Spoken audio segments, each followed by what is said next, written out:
Sambar rice millets తో చేస్తున్నాం ఇప్పుడు.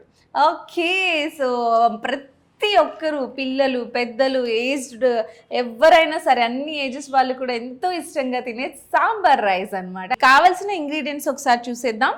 ఊదలు, ఆయిల్, చింతపండు రసం, కాజు, కరివేపాకు, నెయ్యి, కందిపప్పు, వెజిటేబుల్స్, అలాగే టొమాటో అండ్ ఆనియన్, కొత్తిమీర, పసుపు, కారం, ధనియా పొడి, గరం మసాలా, అలాగే సాంబార్ పొడి, మసాలా, అల్లం వెల్లుల్లి పేస్ట్, తాలింపు దినుసులు, దినుసులు, కొంచెం గరం మసాలా. అవి బాడీకి అందితే మనకి బాడీ బాగా స్ట్రాంగ్ అవుతుంది.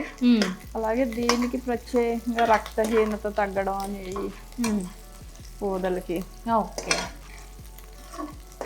మినిట్స్ తీసుకుంటాము. దానికి 1/2 కప్ మాత్రమే మనం కందిపప్పు తీసుకోవాలి. అండ్ అలాగే ఆ తీసుకున్న క్వాంటిటీకి డబుల్ అనేది మనం వాటర్ యూజ్ చేయాలన్నమాట.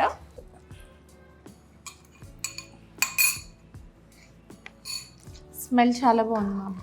మళ్ళీ ఒక్కసారి మనం స్టవ్ ఆన్ చేసుకుని ఇలా కొంచెం జారుగా ఉంటేనే బాగుంటుంది సాంబార్ రైస్. ఓకే,